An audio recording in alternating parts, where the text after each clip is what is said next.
फरायसा आफादनि बानजायनायाव गाबोन उदखारि बेरेखा सान एन्टि टेररिज्म डे बोसोरफ्रोम जेरैबायदि खुङो जोहोलाव सोमब्ला बसुमतारीनि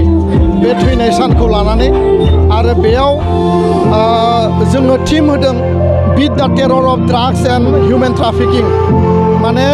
ड्राग्स आरो मानसि लांखारनाय बेखौ समाजनिफ्राय टटेलि जोङो माने फोजोबस्रांनानै मोनसे मोजां आरो गोग्गो समाज दानायनि मोनसे थांखि ड्राग्सनि इम्पेक्टखौ समाजनिफ्राय गैया खालामनांगौ गुबुन मोनसे बे हाबाफारिजों लोगोसे जोङो लादों जे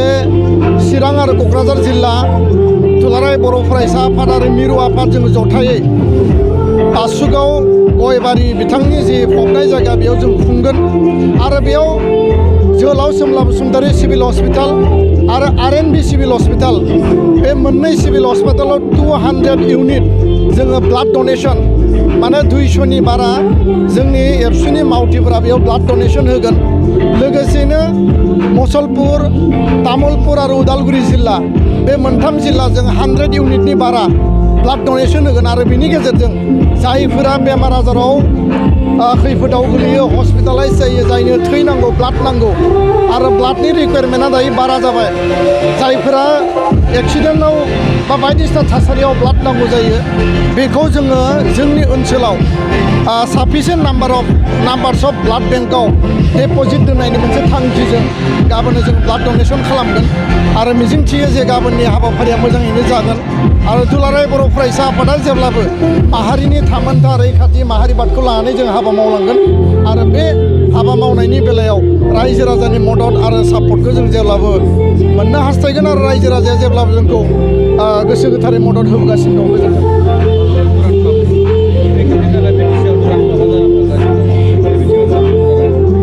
थारैनो बे जोबोद गोग्गाथाव आरो बाख्नायथाव जे बिटिआर सरकार आरो दुरान काप जायफोर अर्गेनाइजार माने आर्मि बिथांमोननि जइन्ट इनिसिएटिभआव फैगौ 5 तारिख आगस्टनिफ्राय बड'लेण्डनि बिखायाव क'क्राझाराव दुरान काप जि मोनसे टुर्नामेन्ट जानो थांगासिनो दङ एसियानि लार्जेस्ट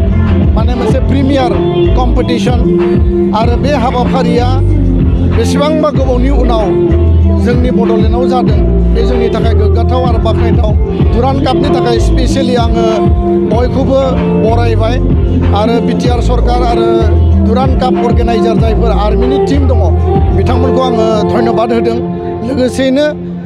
बेबायदि परिबेसा जोंनियाव थांनाय 30 बोसोराव जोङो मोननो हायाखैमोन खारन बेयाव माहारिनि हप्स एन्ड एसपिरेसन माहारिनि सेल्फ डिटारमिनेशननि थाखाय बेयाव सोमावसारनाय जादोंमोन आरो गोलाव सम सोमावसारनायनि उनाव जिफोर गोरोबथाखौ मोनबाय बिएसि बिटिसि बिटिआर बे गोरोबथानि उनाव डेम'क्रेटिक मुभमेन्ट आर्म्स मुभमेन्ट मोनसे फिनिशिंआव फैबाय आरो दिनै बे टटेलि पिसफुल मोनसे एनभायरनमेन्टआव जोङो जेरैबायदि फरायनायाव गेलेनायाव आबाद मावनायाव बेफार फालांगि मावनायाव बा गासै बिथिङाव जोङो सान्थिनि गेजेरजों जेरैबायदि मावनायनि दिन स्कप मोन्दों दुरान काप खुंनो हानाय थासारियाबो पिस एकर्डनिनो मोनसे फिथाइ आरो रिजाल्ट आरो बेखायनो दिनै 6 सिडोलनि ISPL खुंदों सन्तोष ट्रफि खुंदों आरो गिबि खेबनि थाखाय दुरान काप खुंदों बे जोंनि ओनसोलनि गेलेगिरि रायजो राजानि जायफोर गोसो बिथांमोननि साननाय सानस्रिफोरखौ मोनसे थुलुंगाखांनाय होगोन आरो फिउचाराव बेस्ट अफ द बेस्ट जेरैबायदि जोंनि गेजेराव माखासे आइकनफोर दङ माने बिनुद दाब्ला होनना बुङोब्ला इन्टारनेसनेल गेलेदोंमोन क'क्राझारनि बिथाङा दुर्गा बर'नि बाथ्रा हलिचरन नार्जारिनि बाथ्रा बेबायदि इन्टारनेसनेल फेम बा नेसनेल लेभेलनि प्लेयारखौ जों मोननो हागोन आरो दिनै बायदि जेरैबायदि ग्रासरुट लेभेलाव अर्गेनाइज जागासिनो दङ फैबाय थानाय 10 बोसोराव बड'लेण्ड ओनसोलनिफ्राय बा आसाम नाङै बर'फोरनिफ्राय मोजां प्लेयार जोङो इन्डियानि टीमाव बा स्टेटनि टीमाव इन्टारनेसनेल क्लाबफोराव जों गेलेहोनो हानाय मोनसे साक्सेसफुल रिजाल्ट मोनगोन होननानै आं आसाबादि आरो दुरान कापनि थाखाय स्पेसियेलि बयनिसिमबो आङो फिन खेबसेबाव हामलायनाय आरो बरायनायखौ आं जासिदों गोजोन्थों।